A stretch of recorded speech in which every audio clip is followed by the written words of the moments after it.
How do you react to others' appearance in the workplace? How do your beliefs and perceptions about what's professional influence your thoughts and actions? We're getting into all of that, plus a listener's question about the boss's boss being toxic. Right now on BossBetter Now.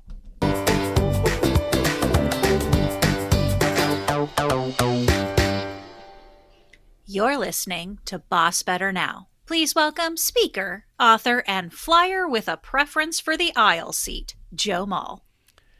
It's in case you have to pee. That's right, we're back at it again, Boss Heroes, here on the show that aspires to bring you advice, humor, and encouragement as you do the hard work of leading people and building teams. If you've been listening for a while and you enjoy the show, we'll ask you to please send a link to other bosses in your world and encourage them to check it out as well. Who knows? You may introduce someone to their new favorite podcast, which, hey, every little bit of workplace street cred has got to help, right? Please welcome my co-host, professional coach extraordinaire, Alyssa Mullet. You're really working that triangle for me. Triangle equals strength.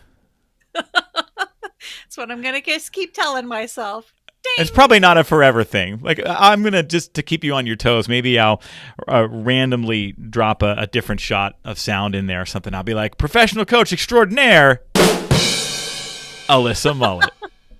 Well, it feels like I'm falling flat on my face, which is generally what I would be doing. Oh, well, the whole aisle seat, I think I get it, but it's been so darn tootin' long. I mean, years, literal years since I have been on a plane that I would probably, once I got onto said aircraft, I would just not want to get up again. I would just find my seat and sit and could try to contain myself. Yeah. And it's funny because I fly a lot and have over the years. And so because I've earned status on airlines, I get bumped up to first class sometimes. And so when that happens, I don't have a preference because both the seats are fine. If I have a really tight connection, sometimes I like to be on the aisle because every minute counts getting off the plane.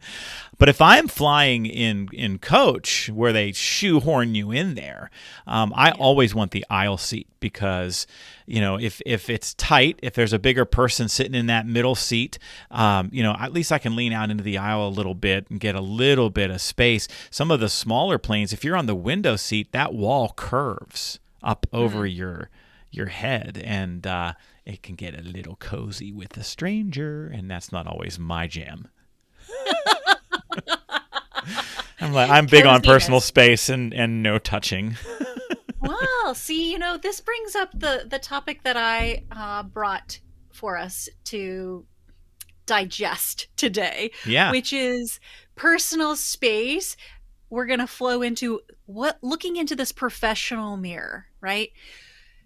When I was in the corporate arena, I had this very specific idea of what professionalism looked like. I mean, it was a lot to do with appearance, number one. Okay.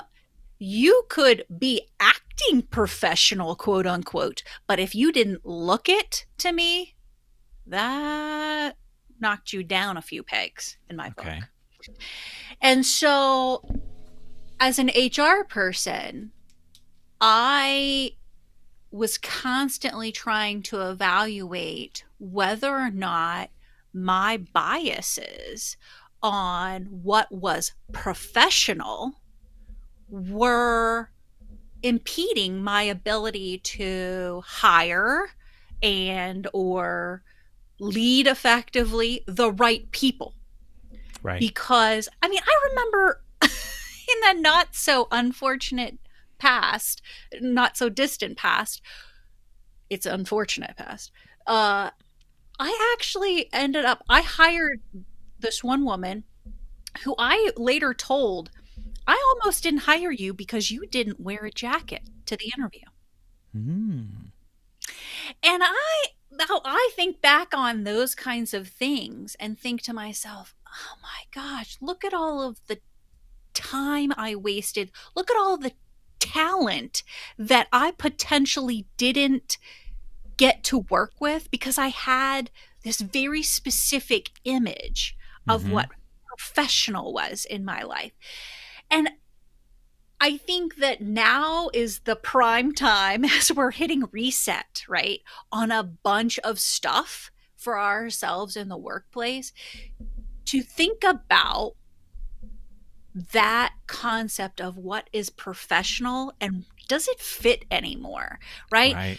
I think there's some level of, civil decorum, right? That we don't walk around naked Yeah. generally, in our Yeah. workplaces. But like, I have my shoulders out today. Would that be acceptable in your workplace today? Would it not be acceptable? What if I had a tattoo, a visible tattoo? Would that be unprofessional? Yeah. So when I think back to all of the tens of dress code policies that I helped not only like write, but I like held people accountable to. I Mm-hmm. helped discipline professional people according to this policy because their hair was an unnatural color. Mm. Oh lordy, I give myself the shivers and the head shakes at my own past behavior. So I wonder what your thoughts are now. You're out on the plains, like actually On the looking at plains. people. I'm Looking not at like people out in going large through, fields, not the plains, but I'm on the airplanes. Okay, got it. you're going to see the peoples, is what my point was. And I wonder if you're noticing what again, the perception might be that we're eroding this, what is professional. When I Mm. now think maybe we ought to just blow the whole damn concept up. What say you? Well, maybe we have blown up the whole concept. Maybe the combination of work from home, the combination of virtual and remote work has relegated some of those issues into corners that we don't have to pay attention to anymore. Certainly the talent pool would influence it, right? If you need people, you're probably going to be less picky about a purple streak in someone's hair or a piercing or a tattoo. I mean, I've even noticed that right now in restaurants and retail. I went into a restaurant the other day, and the young lady who was at the hostess stand, who was the what do they call it?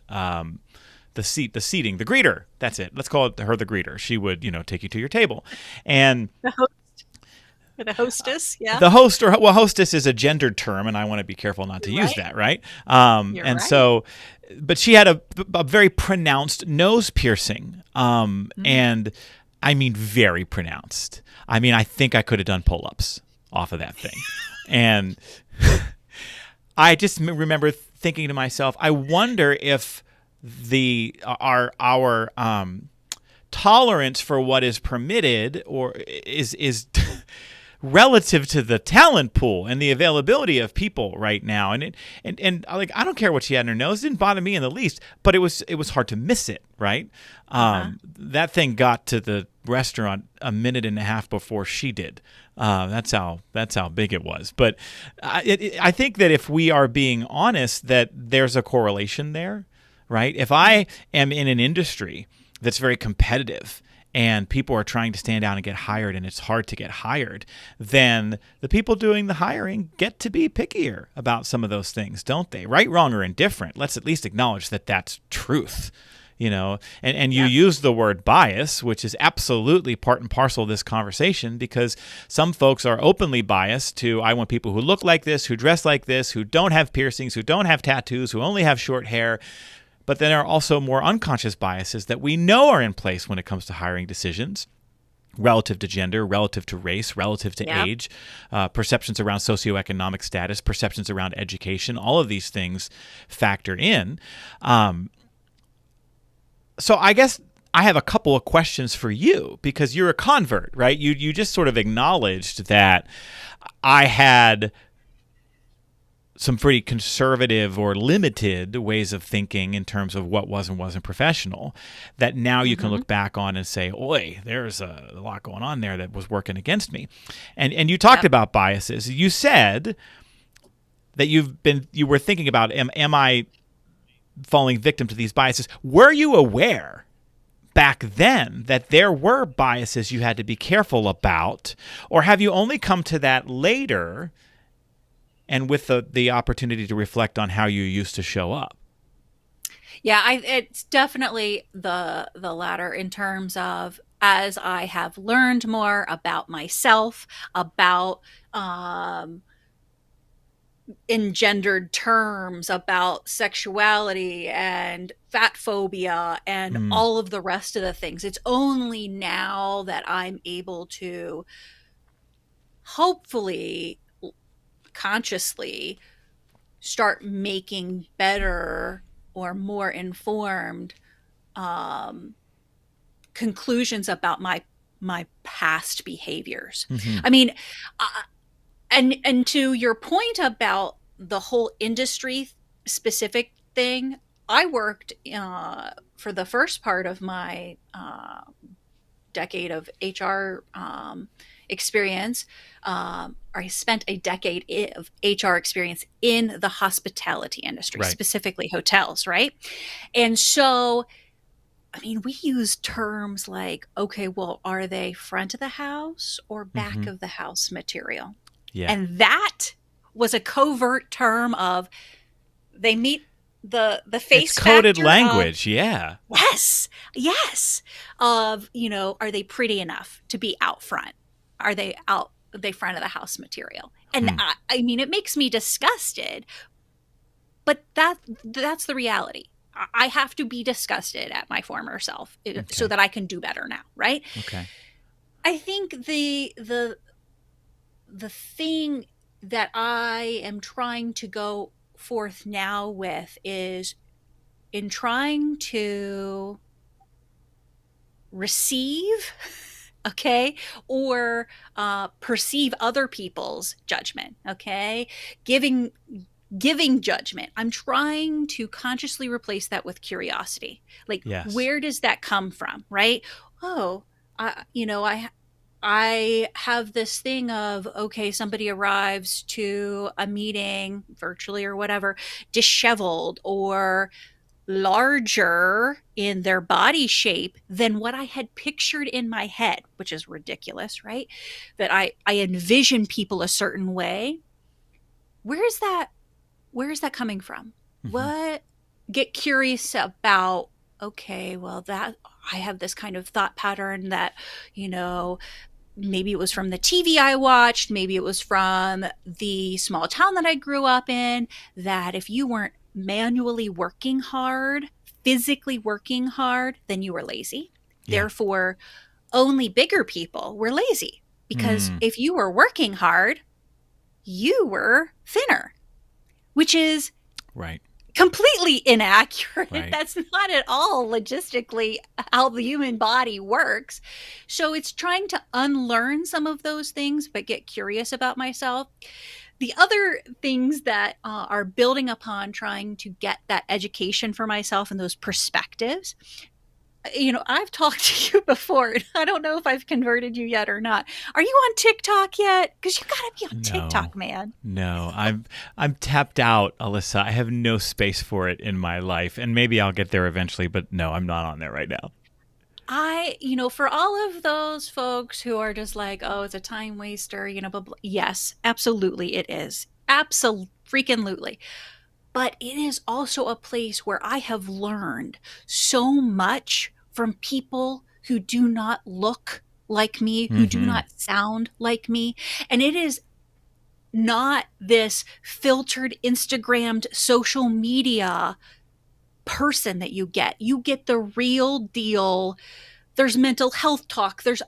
But my point in bringing it up in this conversation was, I heard the most poignant but simplistic person saying from a person on TikTok.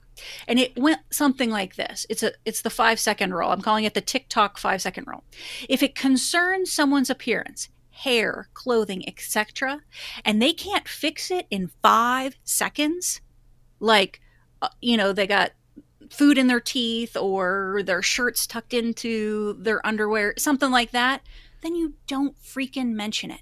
If it's a person who shows up or is presenting as a male to you in your mind, in what is your image of a male, and they have fingernail polish on, right, get curious about what your reaction to that is. You're not going to need to say anything about it because it's not something they're going to need to fix for you in the next 5 seconds. Yeah. But rather an invitation to get curious about what that means to you, and therefore going a little bit deeper about, does it need to mean anything to you other than opening up your perspectives and getting a lot more curious about those kinds of biases that you have consciously or unconsciously worked yourself into?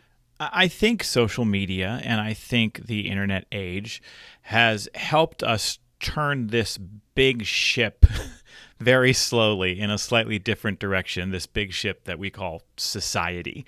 Because I think there continues to be a creeping, slow, agonizingly slow increase in our, for lack of a better word, tolerance, and hopefully better word, acceptance for people who don't look like us or who don't fit the mold of what we would call professional, right?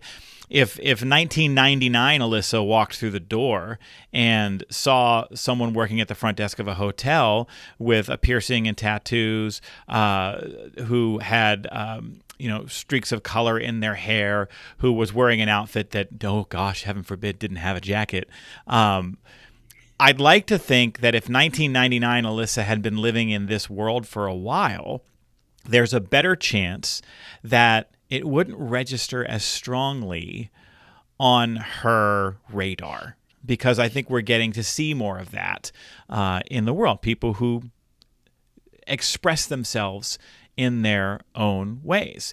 This is an interesting conversation because I'm suddenly thinking about my daughter, Lily, who for a couple of years asked for a shaved haircut. And she's 11 now, and she saw one of her softball teammates back when she played softball got like a half shave on the side, and she thought it was the coolest thing ever. And she was like, I want that. And I was immediately like, no, you're 7.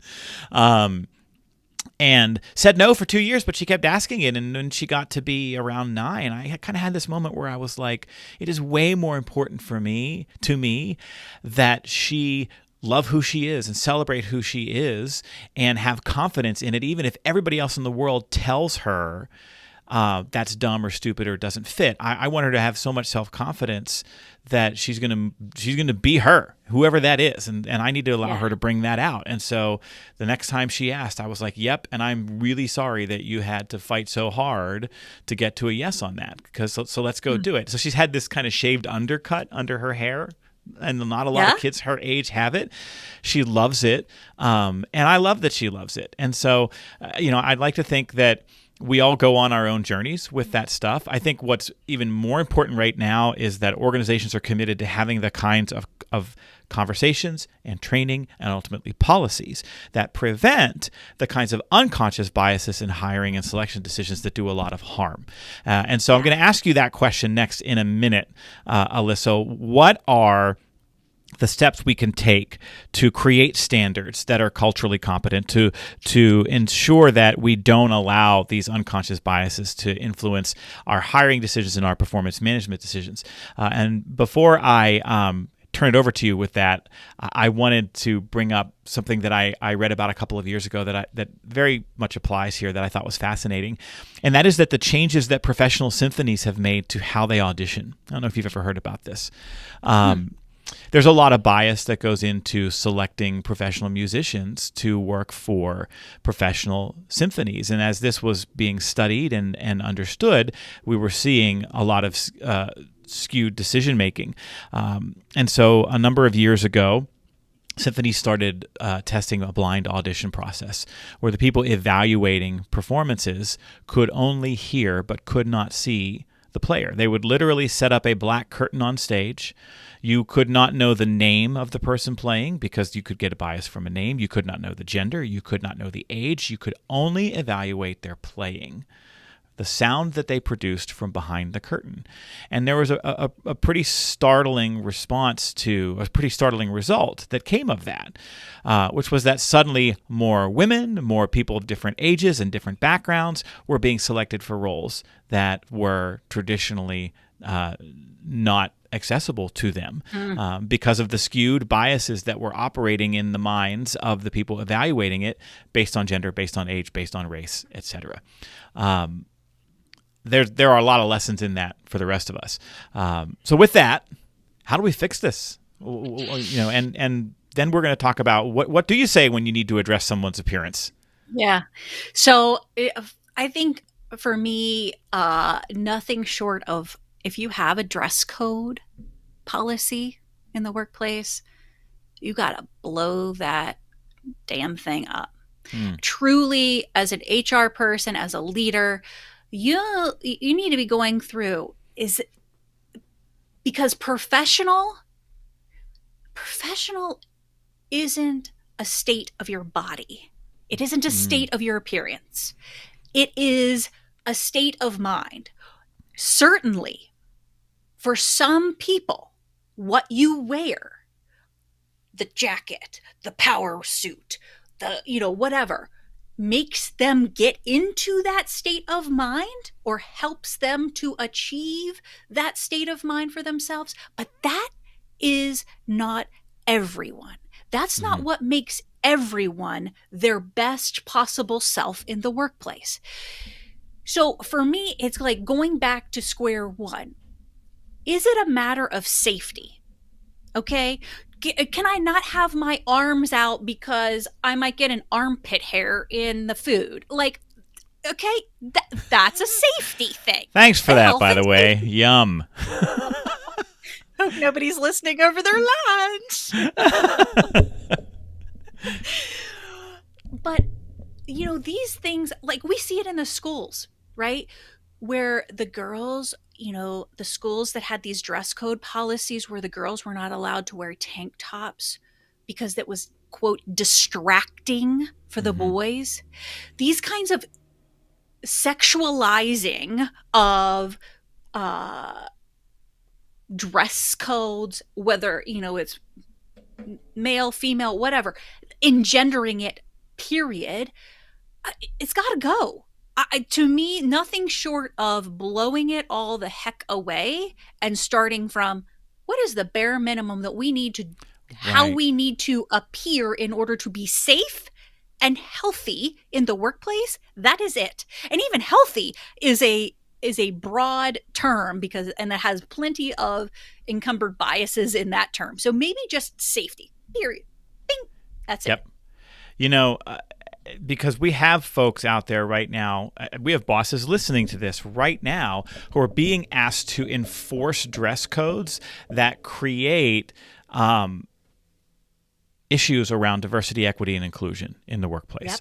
And they're creating barriers and obstacles to creating more equitable and inclusive workplaces just by the very conversations that those bosses are having to have with their direct reports. I think that it can be really difficult if you're a supervisor who sees this and knows I've got to go have this uncomfortable conversation with this person about our dress code policy that was written in 1954 and that we need to be reevaluating. The other thing that popped into my head is a couple years ago during a workshop that I was doing, I asked participants if we were doing a feedback training, if anyone had to have a conversation with a direct report about inappropriate dress. And one woman said yes. And when I asked her to tell us about it, she said that she had an employee. She said, I told her she was very well endowed and that I wanted to make sure that when she was with the doctor, he was looking at the patient and not her. And kind of the room froze. And I said, so what happened next? And she said, well, eventually I had to write her up.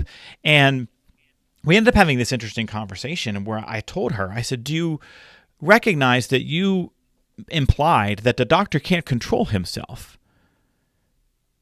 and that was the responsibility of that woman to cover herself. That this behavior of the doctor wasn't the problem; it was what she was wearing. And I actually felt badly because she was really shaken by that. She came up to me later and said, "I would never mean to imply that," and was so worried that she had acted inappropriately with the doctor. She wasn't at all concerned that she had insulted the woman. That wasn't even on her radar. It was just that I would never, ever mean to imply that about the doctor. She had this gentleman up on a pedestal. And so these are the unconscious biases and the genderedness that flows into the conversations we have about dress and professional appearance and the etiquette around those things. And so let's do this, Alyssa, because I think this is really important. When you have to have a conversation with someone about their appearance, what do we want to be careful to make sure that we do and don't do? I think I'm going to go back to my very simplistic answers, which are number one, blow up your dress code policy. Number two, if you think you need to have that conversation, ask yourself the TikTok 5-second rule. Yes. Is it something that they can fix in 5 seconds? 5 seconds, yeah. Or is it something that is about their well endowment or something that is part of their body that they cannot fix in 5 seconds? Yes. And then if they can't fix it in 5 seconds, then you probably don't need to be having that conversation. You got to really look in that professional mirror. And sometimes, like you had to show that woman, she can ram herself into it and still not see what she's missing. Right. And safety, which I think was another great point, which is, if we are having a conversation about a change that needs to be made, is it rooted in safety? Is it rooted in quality control, right? The hair in the food is a great example. Sometimes we have to have hair in it, so we have to tie our hair back because of quality control. Those are legitimate steps to take around creating policies and procedures around things people have to wear or their appearance. But beyond that, when we get into these subjective areas of what is considered, if we replace the word professional with classy, if we treat them as a synonym, right? If every time you have to sit across from somebody and say, I want to talk about our professional dress policy, and you replace it and say, our classy dress policy, then every time we have somebody who's not conforming to this, are we willing to sit across from them and saying, you are not classy? Yep.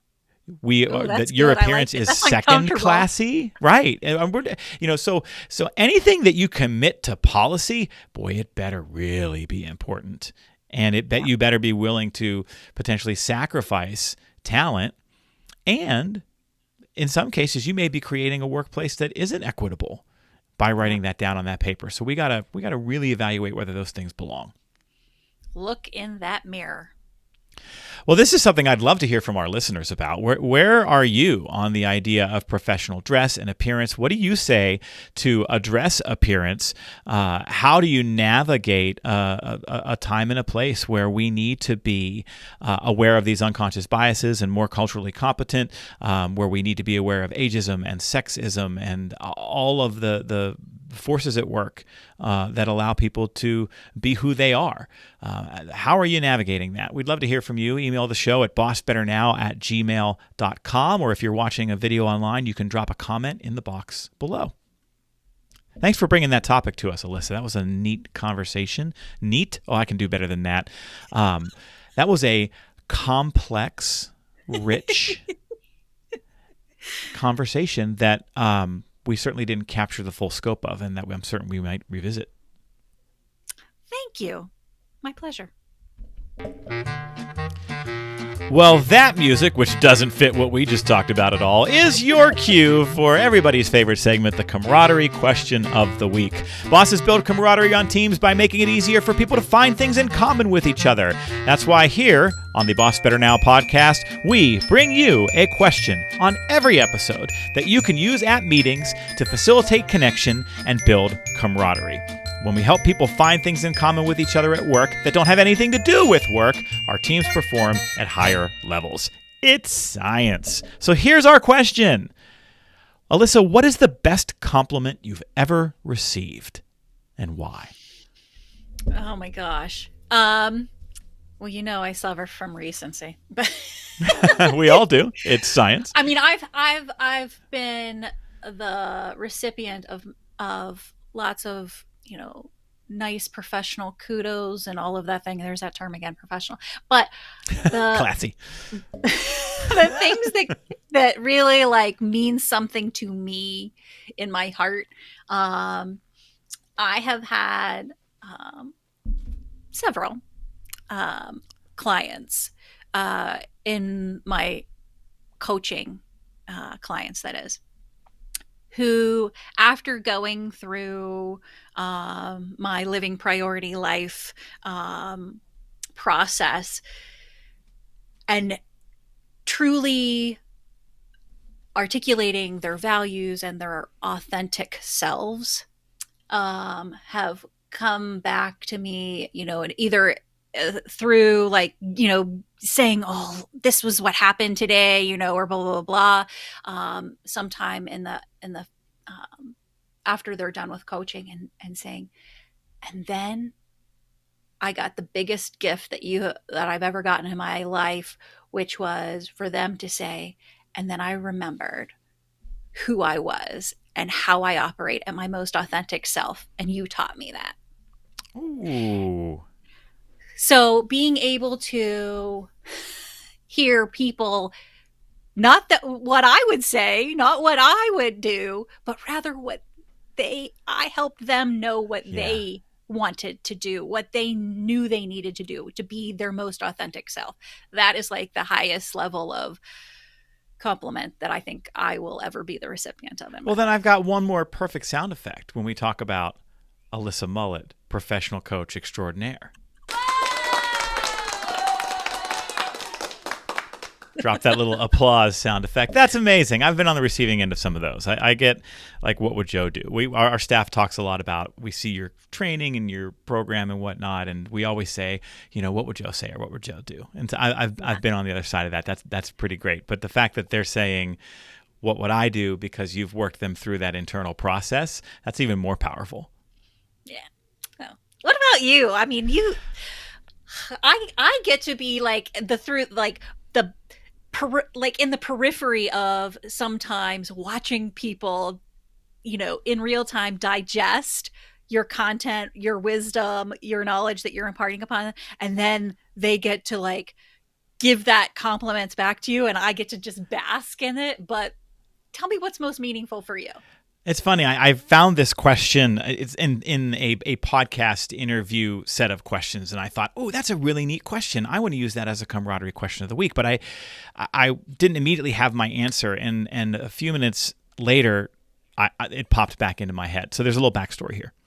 I was presenting at a large healthcare conference in California a couple of years ago, and as a lot of the listeners know, I love social science research and helping understand what makes us tick and bringing that into the different kinds of training that I do and trying to translate what can be some complicated research ideas into simplified, usable ways to apply them in our daily life.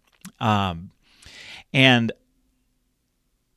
there was a book written a couple of years ago by a gentleman named Daniel Kahneman, and the book is called Thinking Fast and Slow. And it's an absolute manifesto on understanding the shortcuts our brains take around processing emotions and reacting to people and how we assess risk. And when you read this book, you cannot help but think you are reading one of the smartest human beings on the face of the earth.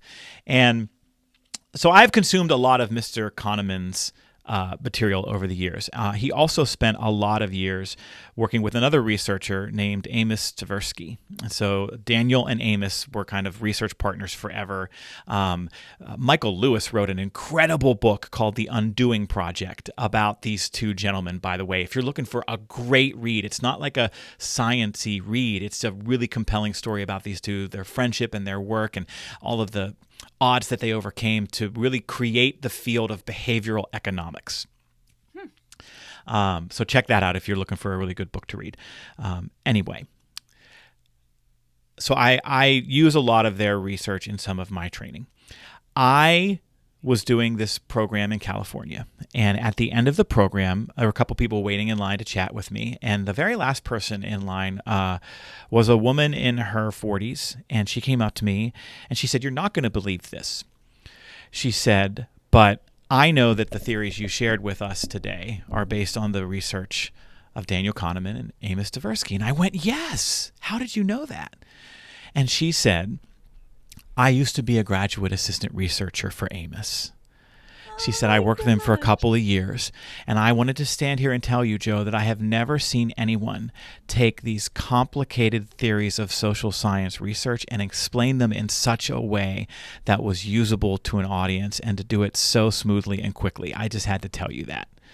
And I was speechless. I was absolutely knocked out that someone would say such a generous, kind thing to me. I've never forgotten it. It was one of those things where it was like, okay, maybe I do have a knack for this, and how amazing that my world could intersect with their world in this very sort of not direct but direct way. And so that story, that moment popped into my head when I saw this question. What's the best compliment you ever received and why? And I thought of her. Oh my gosh. I got all the feels. I got the chills and all of it. And then you say, and maybe I do have a knack for this. Yeah, I think you got a knack for it. Thanks, friend. So that is the camaraderie question of the week. Okay, Boss Heroes, what's your favorite boss book?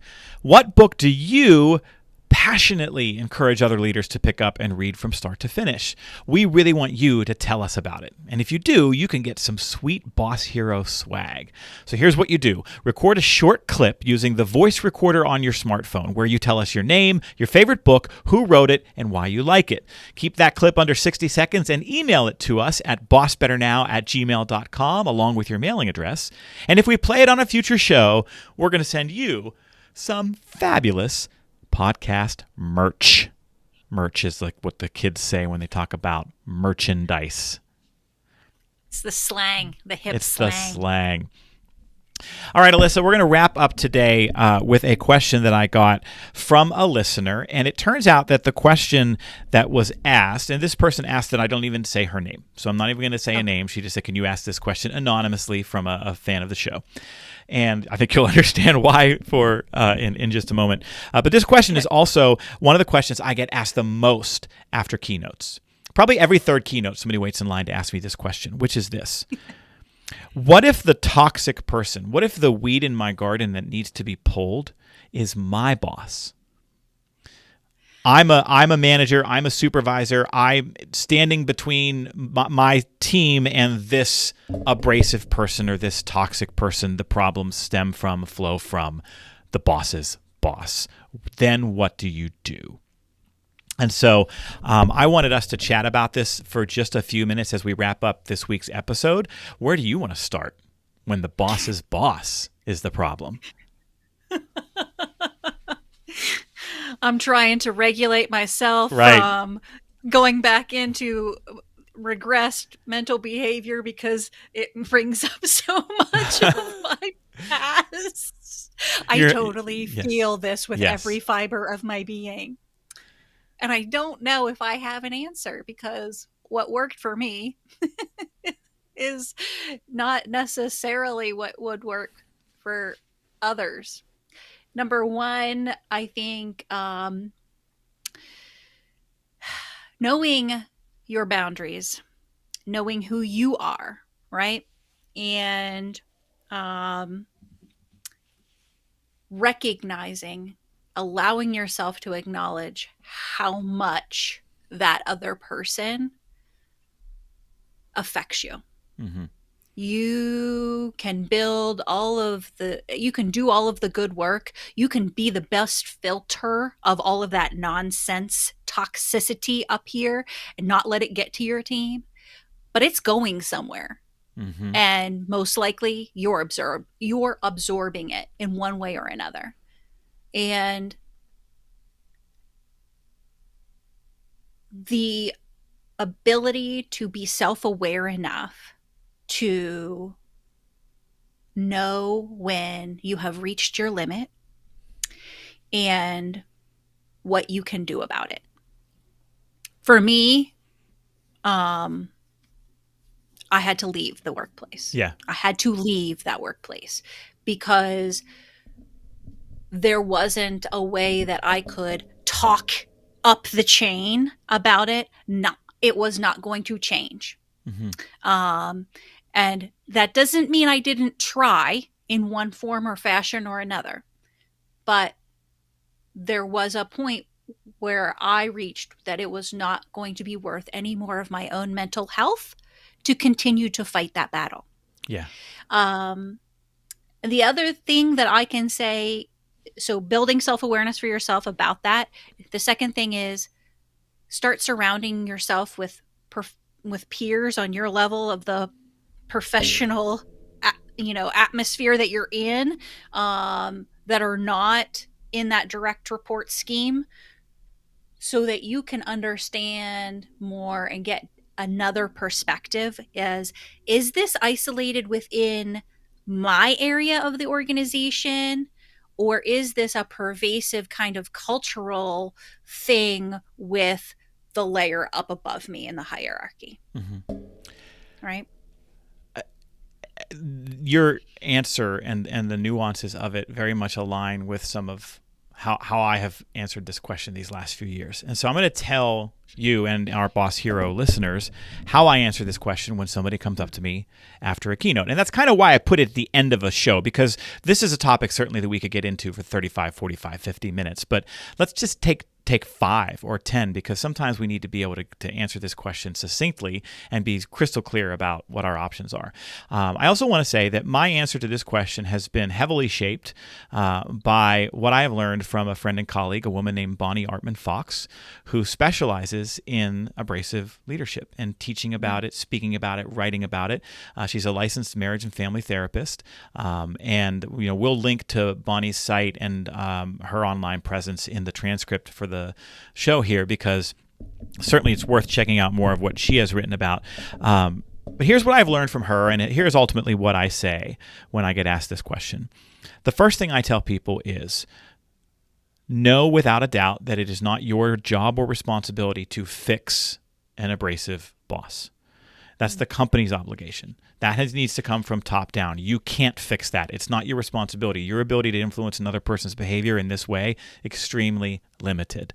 So don't take ownership of that. It's not a failure of your leadership of your team if you can't fix the person above you and prevent their harmful behavior from trickling down and harming your team. Don't take that on. The second thing I tell people is that what I've learned from Bonnie is that often toxic leaders, abrasive leaders, have little or no awareness about the impact of their behaviors, which seems absurd, doesn't it? But this is something that we've seen over and over again in social science research. There are a number of reasons they could be acting that way. Maybe it's conditioning, maybe it's upbringing, maybe it's neuroses, who knows? But in a lot of ways, they are unaware. And so really, there are a handful of options that people have, and they're all related to the level of risk that someone is willing to take. Many of your options start with a conversation. What that conversation sounds like and who it's with are going to be influenced by your level of risk tolerance. One is a direct confrontation, where you sit across from this person and you say, your behavior is impacting me in these ways. Maybe that conversation needs to be neutral and calm, depending on your tenure and the leverage that you have. I have seen leaders who have worked with an abrasive boss for decades, who have gotten to a place where they can sit across from that person and say, let me tell you what is going to never happen again. And it can be a much more direct conversation, again, based on your risk tolerance. Mm-hmm. If we're not going to confront the behavior, then sometimes we have to try to work around it. And so that's an option where, in the face of abrasive behavior, we work to just remind that person that we're an ally, that we want the same things, that we're on their side. And I'm going to try to continue to support you in this way. You're basically rolling away from their resistance and working to try to survive in those kinds of conversations. Another kind of action is a complaint. We can register a complaint with somebody higher up on the org chart. Obviously, there's risk here in a variety of ways, and our tolerance for that risk may not be at a place. And so sometimes we see organizations who have anonymous ways to submit those complaints. Sometimes we have to go right into an HR professional's office. Sometimes we have to go to the boss's boss's boss with documentation. There are a lot of different ways to have that, to choose that path that, again, are going to be shaped by your risk tolerance. And then you hit the fourth one, Alyssa, which is you leave. You say, hey, this is not going to change. I am not going to be able to fix this person. I am not going to be able to continue supporting the people that report to me. The only thing that happens if I continue to suffer at the hands of this abrasive leader is that I will suffer. Yeah. And one of the consequences of continuing to employ toxic leaders is that we lose talent and people leave. If you decide to leave, if you have taken some steps to try to remedy the problem, and if you've given that person feedback and you leave, you have done everything you could to try to survive that circumstance. I would love to suggest that if you leave and that person is the reason why, that you make somebody there aware of that, which I think is an act of empathy for the people that are being left behind. But I also know that's not always possible for a variety of reasons. So that's what I counsel folks around, that it's not their fault, that how they intervene is really going to be tied to their risk tolerance, and it's really either going to involve a conversation with the abrasive person or with somebody else who can help. And if none of that works, it might be time to leave. Yeah. Those are all very solid action points. And I just, all I can say is, I feel you. I feel you. Whoever you are out there, I feel you. Well, and let's just end with encouragement for those folks today.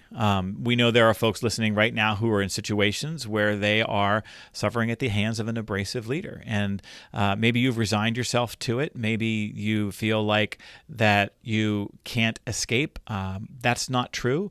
Know that you are worthy of being treated with dignity and respect every single day, that nobody has a right to take away your dignity. Nobody has a right to treat you with anything other than a high level of professional courtesy and respect. And believe me when I tell you, there are a lot of places out there right now who would welcome and value your talents, experience, and efforts in the workplace, and that you don't have to stay and suffer at the hands of an abrasive leader. That's our show for this week, friends. We hope if you like our show, you'll subscribe and tell others. If you see us posting clips online, then we always appreciate when you click that share button and when you leave comments. I'm not sure if you know this, but the microscopic monkeys that live inside the Google and that make the internet work, boy, they get so excited when they see shares and comments, and they move our show up in the rankings. So in the meantime, thanks for being with us. Thanks for all that you do to take care of so many.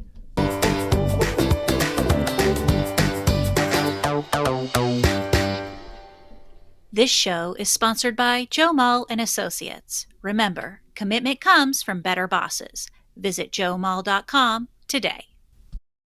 Hey, boss heroes. More than once you've heard me say commitment comes from better bosses. But where do better bosses come from? Answer: the Joe Mull and Associates BossBetter Leadership Academy. The managers on your team are going to develop the self-awareness, knowledge, skills, and relationships critical to success in a one-day training. If you want them to motivate teams, maximize effort, and create the conditions for your employees to thrive, they need ongoing education. When your organization subscribes to our BossBetter Leadership Academy, all your leaders get to join me for a monthly learning event. These live coaching clinics, micro trainings, and dynamic virtual summits take just a few minutes each month, and the year-round access to our digital vault gives you all the recordings for on-demand use, new manager onboarding, and more. Oh, and everything we do is evidence-based and highly entertaining, if I do say so myself. Best of all, for most organizations, you can get a year of this continuous leadership development training for less than the cost of bringing me on site for a 1-hour keynote.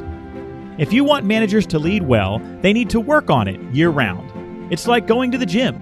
If you go once, you'll get a good workout, but no long-term results. If you keep going, though, you get healthier and healthier over time. The same is true for bosses. They need continuous learning and mentorship. So what are you waiting for? Let's give your leaders the skills, tools, and knowledge they need to supercharge commitment and boss better. For more information, including pricing, visit joemull.com/academy.